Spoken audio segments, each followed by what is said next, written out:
those of you who were there when it happened, it's really two very tragic moments, and they were only 7 months apart. The Pueblo was during the Six-Day War. And, I mean, the Liberty was during the Six-Day War, and then, of course, the Pueblo fell afoul of the Norquis in January of '68. So we had these two just catastrophic events, and we didn't do very well in either case. It's quite, it's kind of surprising and shameful and head shaking and tragic all at the same time.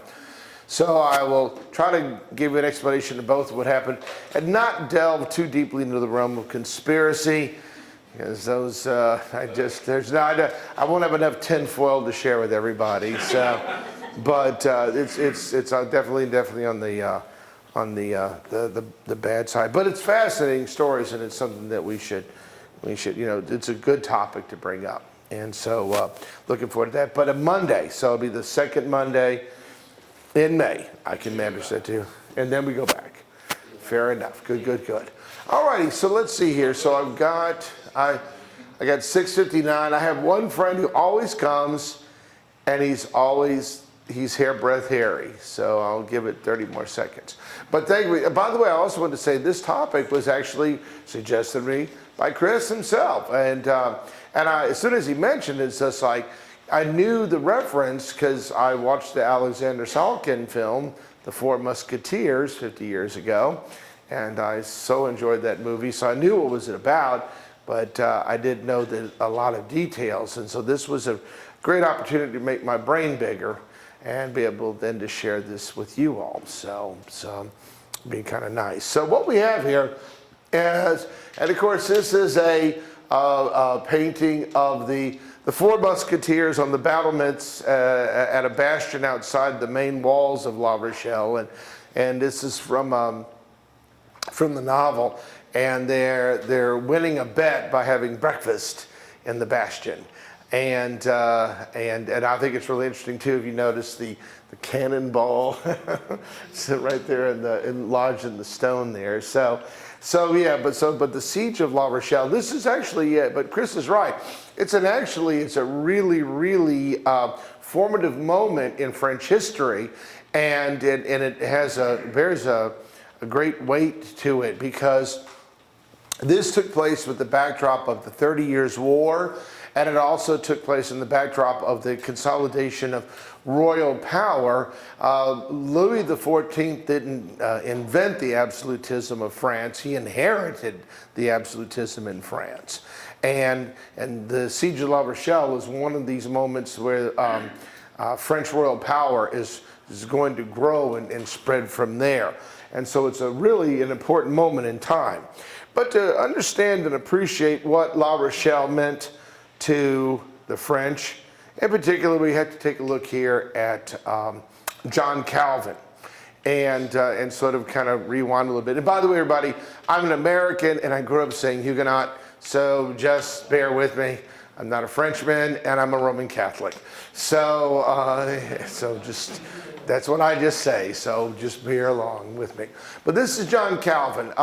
He was a Frenchman, and he's considered sort of like he really is sort of the second great founder of Protestantism after Luther. And his Institutes of the Christian Religion there first came out in 1536.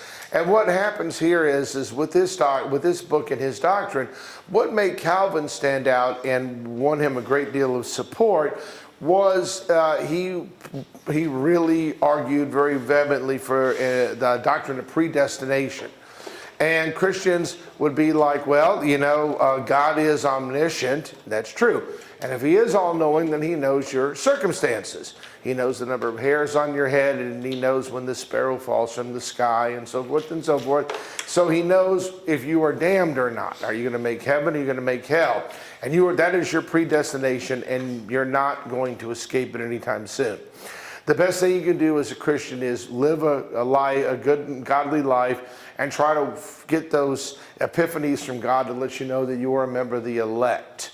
Okay, and so this rejection of free will is the absolute foundation to Calvinism, and it will create these rock solid, convinced Christians that God is on their side. They are the elect and everybody else is damned, and makes them very formidable, whether they are Scotsmen, Englishmen, or Frenchmen. But this gives me the opportunity also to talk about my single favorite theological joke that I always love to tell in my classes is the best way to understand predestination is, what did John Calvin say when he fell and cracked his head? Oh, I'm glad that's over with. All right, so, you know, and it's kind of John Calvin. There's predestination in a nutshell. But this is, it is a very powerful message that really hits home with a lot of Frenchmen. And what happens is within one generation, by 1560, about 10% of France is probably Huguenot. There are actually some Lutheran French, but they're over on the eastern part by the Germans, so they're more influenced by German Protestantism. But there are actually some French Lutherans, but on the over there on the eastern side. But most of the Protestants in France are Huguenots, mostly there to the south, as you can see, but very influential. But there was actually really two, because you became a Huguenot because of reasons of state or reasons of faith. And they were even called, I might add, they were called Huguenots of the state and Huguenots of religion. Because some people, just like we have happened with Anglicanism, some people became you know, a member of the Church of England because, oh, and Grateful Henry said, here's a monastery, you know, that kind of thing. So there was financial rewards for changing churches, as well as there might be spiritual rewards in it too. So about 10% of the population at their height was Huguenot, maybe perhaps more. The thing was in that generation's time, from the 1530s to the beginning of the 1560s, a growing ill will began to show up in French culture and society as Huguenots practiced their faith out in the open, and definitely sort of upsetting the cultural balance within France itself. And then it didn't help when in 1560, the Amboise conspiracy was discovered. What happened was in 1559, the King of France, Henry II, died in a gruesome jousting accident and left behind his son, Francis II, who was a boy king. And from the looks of the conspiracy, these Huguenot noblemen were trying to figure out a way to sort of like abscond with, kidnap, overwhelm, sort of get under their wing this boy king and move him in the direction they wanted to be moved. And for whatever it was discovered, and as you can see, it did not end well for these Huguenot noblemen. However, the boy king really didn't want a lot of religious fighting, so he sort of insisted from his court that we're going to stop persecuting Huguenots. And in 1562, they were actually even recognized as an official religion in France. Doesn't last. In March of 1562 happened the massacre at Vassy. And what happened was an ultra-Catholic, and that's where you can tell you were really, you're in with the Pope. The ultra-Catholics, there was an ultra-Catholic nobleman riding through near this town, and supposedly looking for a place to go celebrate Mass. And he had with him like 200 retainers, and he got to this town of Vassy, and what happened was there was about 500 Huguenots in a big barn having a religious service, and the armed retainers fell upon these people and killed, either hacked down or shot about 50 of them, and wounded many more, and scattered the rest. And what this is going to do is this is the match to the fuse here for the first of 8 wars of religion. Between 1562 and 1594, France will experience 8 separate phases of war between the Huguenots and the Catholics.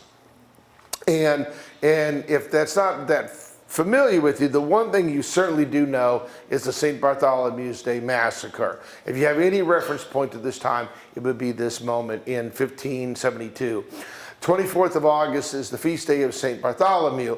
And what had happened was to put an end to the third war of religion, it was proposed that a Huguenot prince would marry a Catholic princess and sort of bring peace to the realm.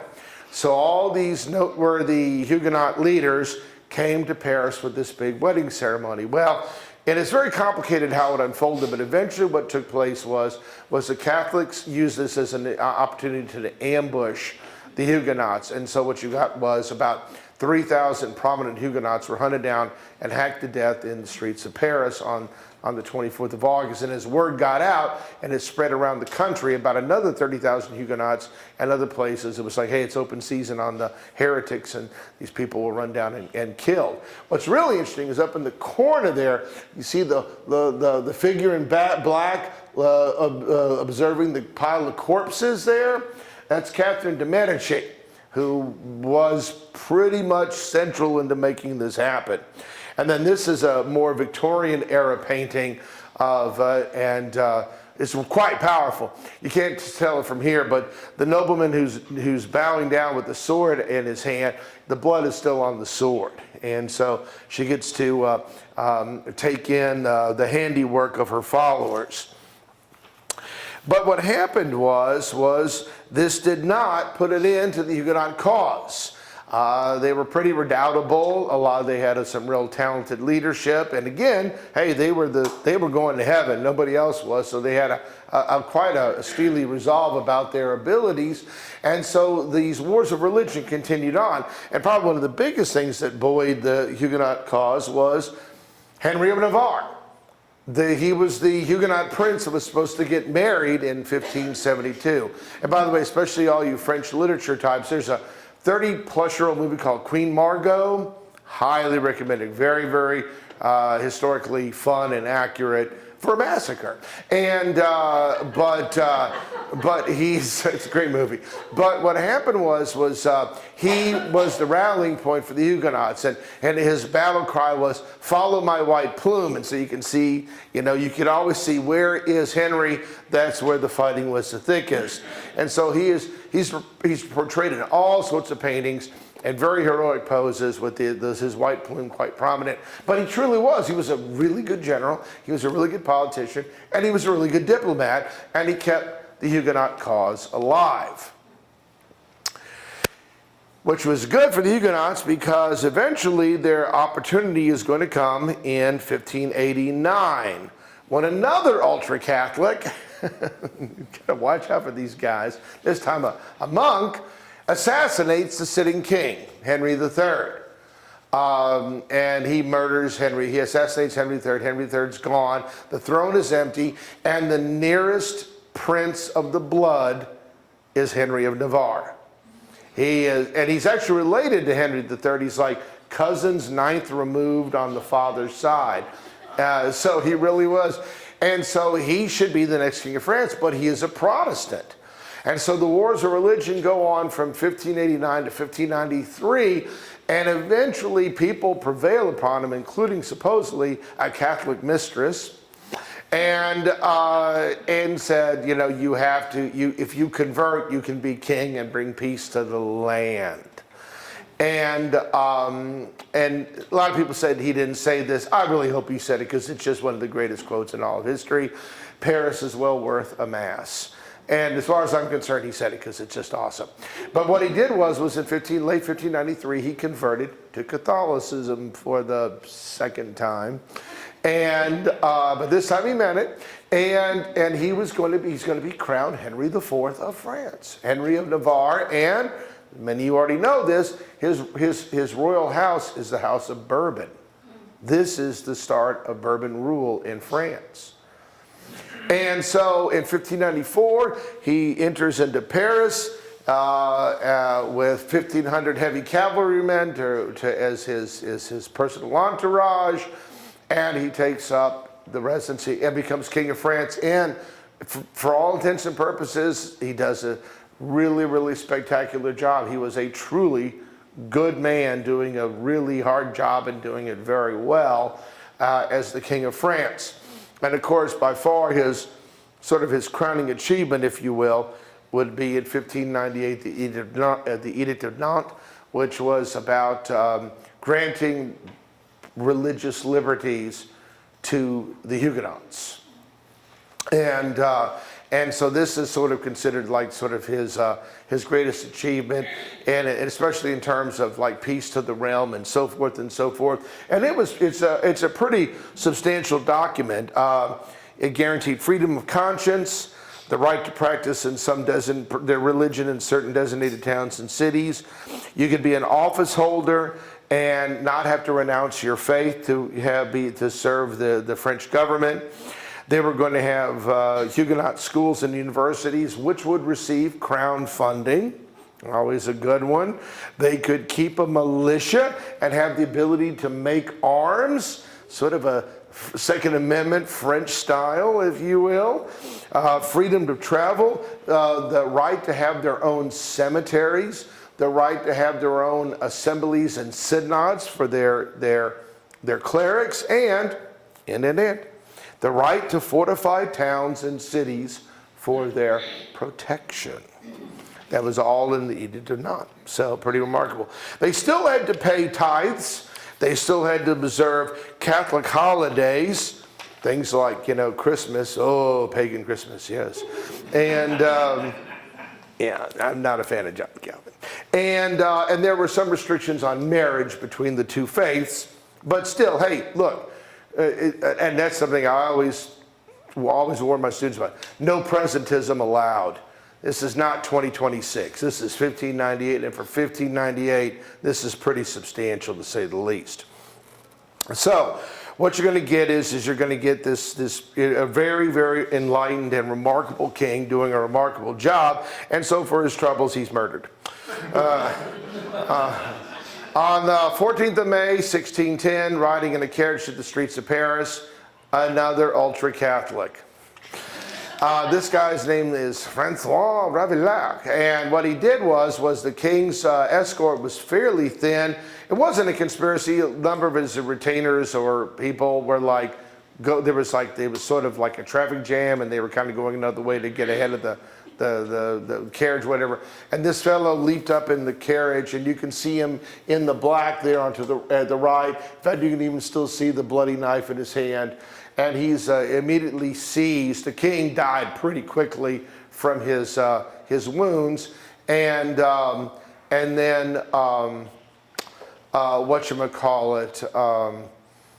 Ravaillac was tortured, and under torture he did not admit to any conspirators. From what the historians gather, he was probably kind of a Looney Tune, and he's tortured and then tortured some more, and then on the day of his execution he's tortured, and then he's pulled apart by horses. But this is the fate of this is how you punish regicide, that's for sure. So he goes to meet his maker and explain his murders.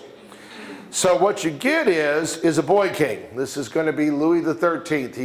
He comes to the throne at the age of 9. So of course there has to be a regency, and this is his mother, Marie de Medici. And she does a fairly good job of it, and she has pretty good advisors. But there's all the court politics, plus there's a woman behind the throne and a boy on the throne, a woman behind the throne, and some of her advisors aren't French, and that doesn't help either. And then, of course, on top of that, what's happening here is that there's French noblemen, and there's the Huguenots, and there's all sorts of bubbling turmoil. Doesn't help to be a boy king. But what will happen is he's going to grow, Louis XIII is going to grow up pretty quickly. And it's really interesting. A year before he achieves his majority, there is a Huguenot rebellion in 1616 in France. And so a lot of people feel like, early on, it's just like, and he was a very devout Catholic. So early on, it's just like, I don't particularly know about these guys. And then when they rebel against his rule, then he really doesn't have a lot of time for the Huguenots and their approach to, French monarchy. And so what's going to happen is he's going to achieve his majority, in 1617 at the age of 16 years old. And what happens is it's just, he grows up very fast because in the next year, he is going to have to deal with the 30 Years' War. And so just to complicate matters even more, so you have, you know, French nobles and intrigues of the court and, you know, fractious Huguenots, and then actually what's going to turn out to be a really a very, very horrible time for Central and Western Europe. And especially the German lands are going to really pay for it all. But this war shows up to make things even more difficult. And it's interesting because he's a devout Catholic. He actually is sort of pulling for the Holy Roman Emperor, Ferdinand II, the lands there in purple, because he's a fellow Catholic. But other people have to remind him, but Ferdinand II is also a Habsburg, and all the green lands are Spanish Habsburg lands, coupled with the Austrian Habsburg lands, and so France actually is strategically surrounded. So you might, you know, really feel for the emperor as a co-religionist, but in geopolitical terms, geostrategic terms, he's really the enemy. So just to make things just that much more complicated for the boy king and France in general. And so what's going to happen is sure enough, as he's trying to grow up and become king, he's finally decided that I'm going to deal with the Huguenots first. Because the reality of it is that France in the early days of the 30 Years' War, it was almost exclusively a Central European, German, Danish, Swedish affair. And the Spanish are busy fighting the Dutch for their, the Dutch trying to win their independence, the 80 Years' War and all that. And so the conventional wisdom is that France would do its best to get its house in order. And so what's going to happen is that one of the things that's going to take place early on is Louis is going to actually personally lead a military campaign down to the south of France and to get the Huguenots more in line. There was one province down in southern France called Béarn, and it was full of Huguenots that would definitely, they were simply ignoring royal edicts and royal laws. And so he marched an army through there and got these Huguenots back in line. But just by being down there with an army and threatening fellow Huguenots, more Huguenots rose up in rebellion. And there, of course, there's the Louis XIII say, see, you can't trust these guys. And so there's some marching, counter-marching, there's some sieges. The big deal was Louis put the town of Montauban under siege. And this was another one of these Huguenot strongholds. And it was, you can see by the painting of it, it's definitely one of these fortified towns, what they called Place de Sûreté. And Louis put it under siege and didn't take it. He tried, couldn't get in. And by 1622, the best he could do was at Montpellier. He met with the Huguenot leadership, and they had a peace treaty. They said, okay, we're going to stop the fighting. The king will withdraw his army, and you Huguenots will obey the law, and we'll kind of take it from there. And that came out of the treaty. But what's also interesting is that I guess the king made a pretty powerful impression, because part of the Treaty of Montpellier was the Huguenots had to tear down all their fortified cities and towns except two. Every place they had to pull down the walls except at Montauban and La Rochelle. Every other place had to sort of lower their guard and get rid of their walls. And so that's a pretty sizable concession considering. But there's this idea, well, we're all Christians here and we're gentlemen and we'll, do the honorable thing and everything. And so maybe yes and maybe no. We'll see what happens. Yeah, this is another very cool picture of Montauban. So you can see that this would definitely have been a tough nut to crack. And the truth was they didn't. The king came and besieged it and his army went away empty-handed. But of course, the other place is La Rochelle. And La Rochelle was really, really important. It was one of the biggest cities in France. It was a port city, super duper important in that respect too. And it was also a center place for salt production. And of course, for those who study French history, they had this thing called the gabelle, which was a tax on salt. There was a royal monopoly on salt. And it was deeply hated by the people because a monopoly meant that you paid artificially high prices for an item that was absolutely essential to day-to-day living back then. And in fact, this is interesting. They kept the gabelle until 1946, which is, and it came in the mid-14th century, so they kept it around for 600 years. That's a commitment there. But so La Rochelle meant a lot in a lot of ways in terms of like power, prestige, and since the very beginnings of the Huguenot movement, La Rochelle had become sort of a center for resistance, a center for maintaining the Huguenots' place in the French world and so forth and so forth. And it was very heavily defended, very well built, very tough nut to crack. And so there's going to be a lot of, the Huguenots invest a lot into this place.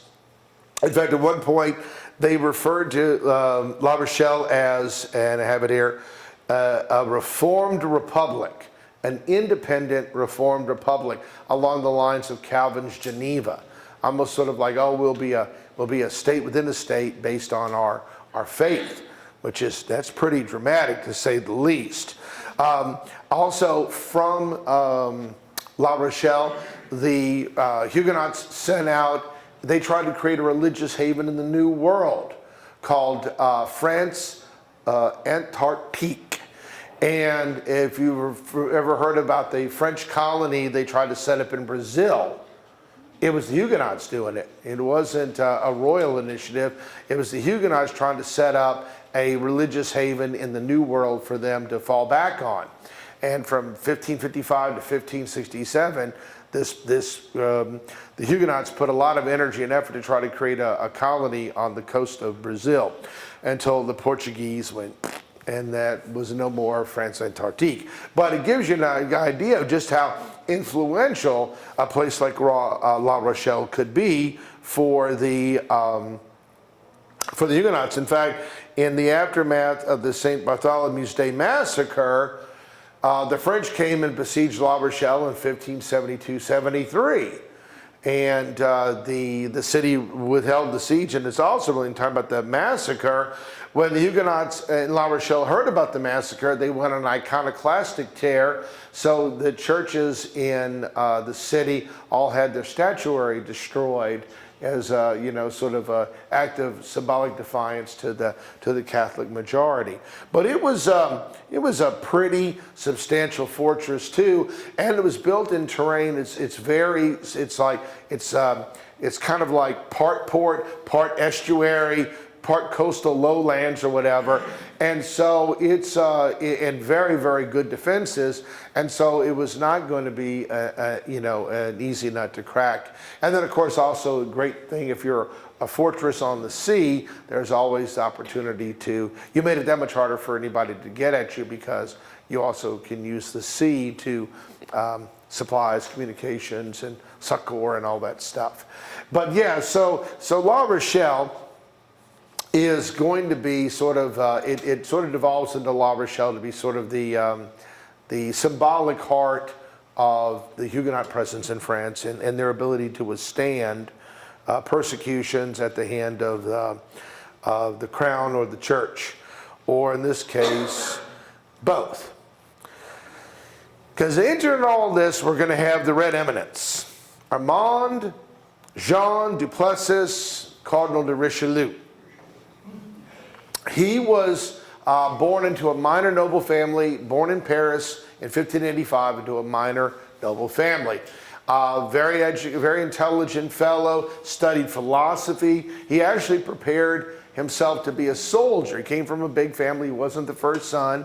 So, you know, a career in the military would certainly be viable. But then the family, through their connections, were rewarded with a bishopric.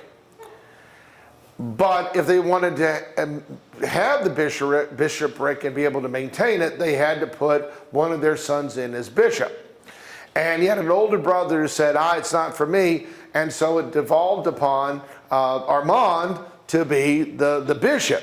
And he said, okay, I'll do that. The problem was he was barely 21 years old. And so he was, by church law, too young to be a bishop. So he actually traveled personally down to Rome, met Pope Paul V, had an audience, and got the papal dispensation to come back and be the bishop of this bishopric. And then you think, then just, hey, it's a sinecure and it's corruption. This is everything that made Luther go nuts.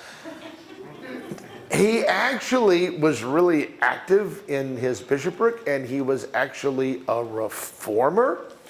He was the first French bishop to institute the Council of Trent reforms. And the Council of Trent the Council of Trent adjourned in 1563.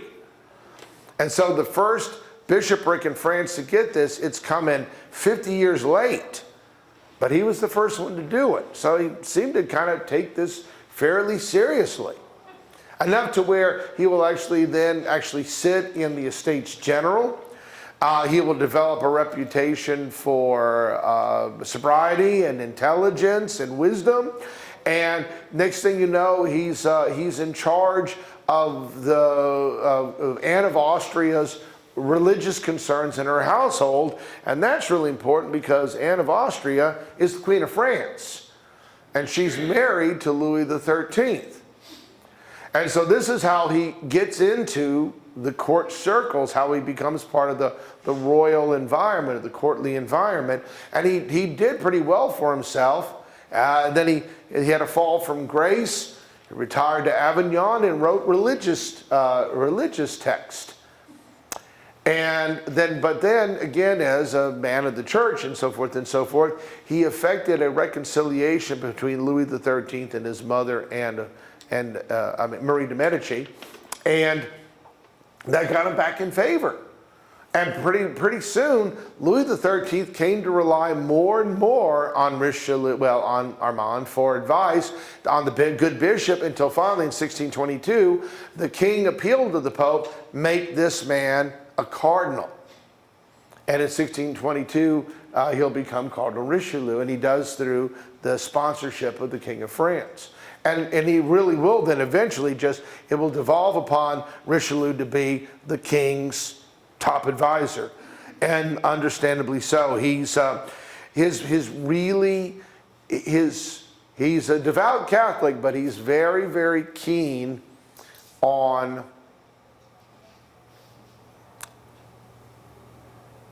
the centralized power residing in the king in the French monarchy. So he's in good part the architect of the absolutism that France is going to develop, that Louis XIV is going to inherit as a child in 1643. But he's a very, very remarkable fellow and incredibly influential over the circumstances that are unfolding. And one of the things is that, again, much like with the king, he understands that probably not ready for the 30 Years' War, and these Huguenots, they could be this this resistance in the shadows. They could be this trouble, especially if things get particularly bad for us on the international front. And so pretty early on, once he's after he becomes a cardinal, Richelieu comes to the realization that we probably need to defang the Huguenots. And if you're going to defang the Huguenots, you're going to have to take La Rochelle. And so starts working in this direction. The problem for Richelieu and the king is that it is a really, really tough nut to crack. And then on top of all of that, as they're trying to make this, start bringing these plans to fruition, England got a new king. James I died in 1625, and his son, Charles I, becomes the new king. And Charles, early on, wanted to help the Huguenots. The English had already been involved in the 30 Years' War on a smaller scale, but they had committed men and money to campaigns in the Rhineland. And in fact, well, one of the things is there was a major figure who was an English princess down there, Charles's sister. And so the English had some already commitments to the 30 Years' War. And so that finding themselves being sort of pro-Protestant wasn't really much of a stretch. Are there ways to help the Dutch? Are there ways to help the German Protestants? And now perhaps we can bring help to the Huguenots. And so what's going to happen is Richelieu is going to have to, they can raise an army, but then Richelieu also has to worry about, you know, bringing enough warships together, because you have to make sure that you can shut down La Rochelle from the seaward side. It's a very complicated set of matters, and it becomes even more complicated when the English go first. Okay? So what happens is the English decide that they're going to go to war against the French, and they're going to help out their Huguenot brethren. And what happens is in June of 1627, this is George Villiers, the Duke of Buckingham, one of the king's favorites. The Duke of Buckingham is going to lead an expedition of thousands of men and quite a few ships and cannons, and they are going to go down and they are going to seize a place called Saint Martin de Ré. And what this is this was an island in the waters off from the opening to La Rochelle. And it had its own little town and its own little fort in it. And this was good strategy. We'll take Saint Martin de Ré, and what we'll do is we'll take it over, and then we'll have this base of operations by which we can have like immediate help back and forth and communications between us and La Rochelle, because it's just a couple hours sailing time between the island and the port city. It's right there, right across the waters.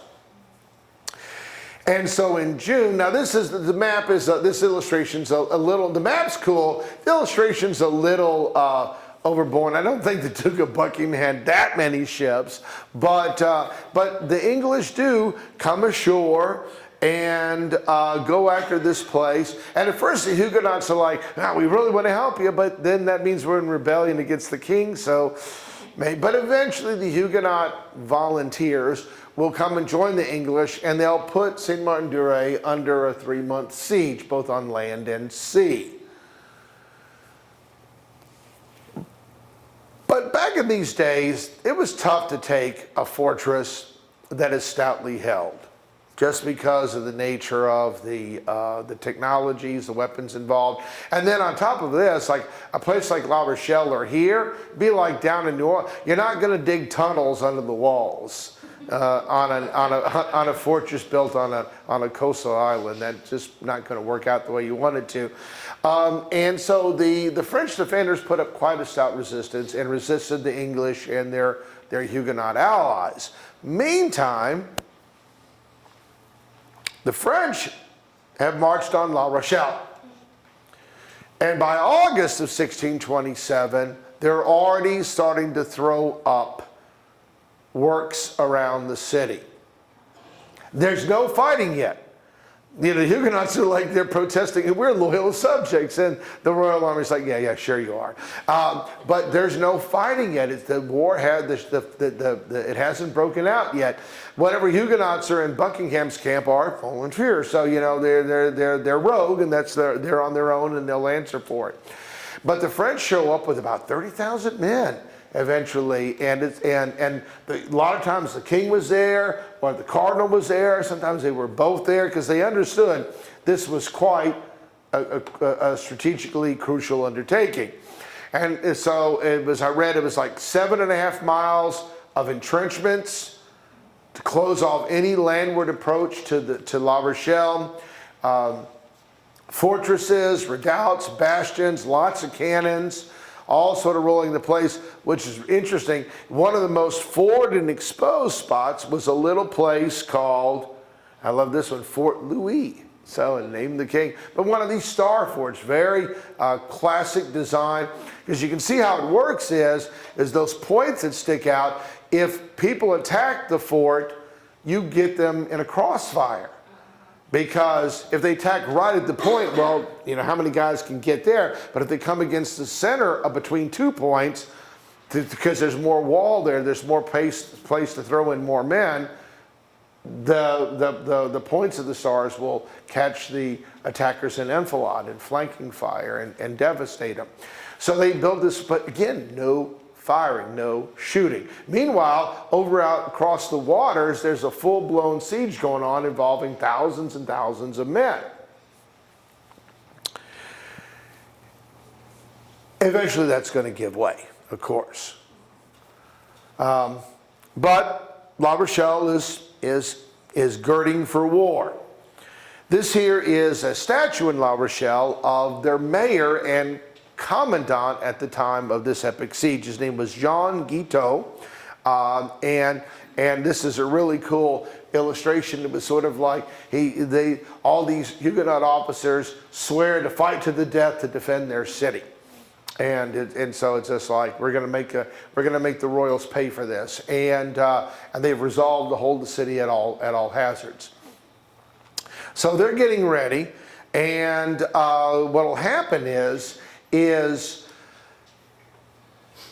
by the end of August, beginning of September, what's going to take place is that the English siege of St. Martin's really starts to fall apart. The morale is going down. There's camp diseases. There's questions about being paid. Buckingham threw everything on one throw of the dice, one big assault on the fort, and it was repulsed. And so what's going to eventually happen is the French, the English are going to have to load up and sail back to England with nothing to show for their troubles. And it's about the same time that the Huguenots actually started the fight. On the 10th of September, they bombarded Fort Louis. And so at that point, now the truth be told, to be fair to the Huguenots, by this time, La Rochelle is pretty much completely surrounded on the landward side. And the Rochellais understand that the English have failed out there on that island in the waters. And so what's going to happen is no more facade. This is open rebellion. Let's make the most of it. And they start firing on Fort Louis, and of course the royal cannonades start pounding the walls of La Rochelle. And so now the best thing what the Rochellais can hope for is that, hey, the English go back, winter up, and then come back in the spring of 1628 and help us out. We'll be here. Don't you worry. We'll hang in there. And so what will take place is, and the truth of the matter is the siege lasted more than a year. It was quite a mighty undertaking. The problem is for La Rochelle is that the French really brought their A game. Their engineers and their sappers did a really good job of building a really strong siege lines around the city. And it's a really sizable army. There was a fellow named the Duc de Rohan who was kind of probably the best Huguenot general they had. He had an army out in the field, and he was like, oh, I'm going to come in from the landward side and raise the siege. And he could never break the royal army's grasp on the city. And then along with all this other stuff, the French came in, the royals came in, and they built a seawall. They took a bunch of hulks and filled them up full of rocks and sank them and turned and built a seawall. And you see those big pillars there with the spikes on it. They're basically like punji sticks, but for ship holes. And so what's going to happen is on the seaward side, the French are going to lock out La Rochelle from the sea with this wall. Despite the fact that it was partially damaged in the winter of 27, they kept building, kept working at it. And so what's going to happen is when the English do show up again in the spring of 28, it's very hard for their ships to get into La Rochelle as the seawall keeps extending and cutting them off even more. And it also doesn't help the Huguenots and the English is that Richelieu cut a deal with the Spanish, and he got about 3 dozen Spanish warships to complement the French warships. And this, again, just shows you that Richelieu is a pragmatic fellow. He even rented ships from the Dutch. And the Dutch are not just Protestants, they're Calvinist Protestants. But money on the table, well, God's will, you know. And so there's these rented Dutch ships, Spanish allied ships, and French ships. So the English, even if they wanted to sort of just kind of barrel their way in, it doesn't happen. The last time that any English ships got into La Rochelle was in March of 28, and it wasn't enough of it. It wasn't, enough to provide a lot of support. And the English come back in April, and eventually they try again in September. And the last couple times they try to break in, they can't even get in. The seawall, for all intents and purposes, is locked off the city, and there are these sizable enemy fleet elements to worry with too. And so what's going to happen is basically by the summer of 28, La Rochelle is on its own. There's no Huguenot army breaking the siege from the landward side, and there's no English fleet coming in from the seaward side. La Rochelle is on its own. And they suffered, but they kept fighting, they kept fighting. They fought for 13 months. By the time the siege was over, from a city of 27,000, La Rochelle supposedly was down to like 5,000 people. That had either died of starvation or from the fight or from illness or whatever, that the place was just decimated by the siege itself. And on the 28th of October, the city will fall.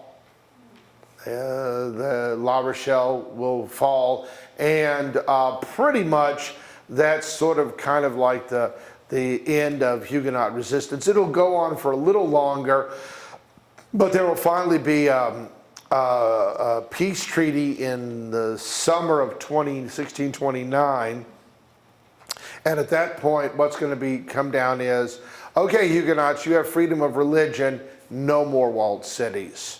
No more militias, no more keeping and bearing arms. Great way to fight tyranny. You're not going to have it. It's all gone. You just have to rely upon the graciousness of the state. And that's what they have. And that's what they'll have to deal with. And of course, we know what will happen is that eventually we'll get to the point where in the 1660s, Louis will actively persecute the Huguenots. And then in 1685, he will revoke the Edict of Nantes. And basically, by the beginning of the 18th century, France is 1% Huguenot. The rest have either converted to Catholicism or moved away, like the family of John Jay, one of my favorite founding fathers. And you go someplace that's full of Protestants. This is a painting from 1635, but supposedly that's Louis XIII, of course, being crowned by victory.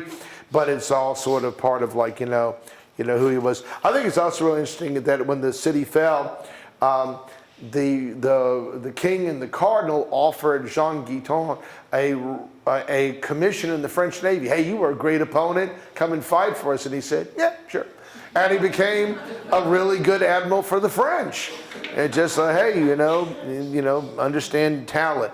It was called the Peace of Alais, or the Edict of Grace, was the treaty in 1629. But pretty much with the fall of La Rochelle, the concept or idea of anything revolving around Huguenots, a military resistance by the Huguenots for their religious rights, done. They had about three generations of it, and then that's not going to happen anymore. I found this online. This is pretty neat. This is some coins struck by the Catholics, and the one on the left is the beacon of the unrighteous will be extinguished. You see the heavens blowing out the fire. And then the one on the right, if you can tell, it's a snail with an arrow through its neck. And that's supposed to be the English because they move too slowly. And it says in Latin, go home, so that kind of gets the point there. And that's pretty much it. But also, yeah, I mentioned briefly in chapters 46 and 47 of Three Musketeers, on a bet, the Musketeers go out and have breakfast basically it's a partially destroyed bastion, little small fort that was in front of the main walls of La Rochelle, and they went out there, and so under enemy fire. Have breakfast and then come back and everything, and it's captured very nicely in the film, and it's very just if you haven't ever seen the 73, 74, Three Musketeers, Four Musketeers, they're absolutely brilliant, and in terms of costumes and set pieces, but just the whole movie, they're flawless. And one of the best parts is Charlton Heston is Richelieu, and he literally steals the show. And then one last little thing, this is something also Chris brought to my attention. There was a true fellow who was the inspiration for D'Artagnan. There was actually a real Gascon who led this larger-than-life swashbuckling adventure. And in 1673 at the Siege of Maastricht up in the Netherlands, at the Dutch lands, he was killed in a fight. He was shot with a musket ball. Well, just recently when this church was being renovated, they found a skeleton, and it's basically buried right near the altar. This isn't just like mass grave, dump them in, say a prayer, and close it up. This was a specific grave for one individual, and they're actually doing DNA to see if this is really, with his descendants, if this is really this fellow. I can't remember his actual name, but he was the inspiration for D'Artagnan, and this is happening right now, which is pretty interesting story too. But yeah, larger than life people achieving larger than life results is pretty noticeable, pretty noteworthy to say the least. Done. Questions or comments? Anybody? Any questions? Anybody? Anybody? Yes, please. Louis XIII yes. was the driving force to destroy the Huguenots? Well, him and the cardinal, they both are on the same page about that. But Louis, as one is a devout Catholic and two is a king dealing with these fractious people, he just did not have a lot of time or patience for them. Never trusted them and understood that defanging them was the optimal thing to do for his country and his crown. And Richelieu was most decidedly on that page too, for sure. And speaking of Richelieu, I feel so bad I forgot. That Cardinal Richelieu loved cats, and he had all these cats all over his palace, and he gave them the best of everything. And I forgot to put a picture of that up there, but he was a huge fan of the cat. So, and I should have added that because so am I. So yeah, but also he invented the dinner knife too, by the way. So which is very interesting. So another question, please. Anybody? Yes, please. What was the percentage of the population that were Huguenots? In 1560, after about a generation of Calvinism moving through the population, it was about 10%. I've seen it as high as maybe even 15%. But then you had all these wars of religion and attrition and persecutions and restrictions. And so by the time you get to 1685, and Louis XIV issues the Edict of Fontainebleau, which basically says, you Huguenots are now persona non grata, you best convert or leave kind of thing. It was down to like 1%. It just didn't pay. At the most it was 15. At the most maybe, but most people put it at 10, but it might have been as high as 15, yeah. But always a minority, well organized and well led, and well-funded minority, but always a minority. Yes? Were they mostly Occitan speakers? What's that now? Oh, being down there, being that part of the France? I don't know. That is a very good question. They came from, I don't know. I didn't pick up on any of that in the stuff that I read, but I'm sure some of them were. And in fact, oh gosh, what was it? All of it? Was it Comp or all of it? One of the French reformers, it might have been Cop, I can't remember, that fared the placards and all that, but one of those guys was actually a native Occitan speaker, but I don't know for sure. That's a good question, but can't see. Another question, anybody else? Ta-da! All right, so thank you. And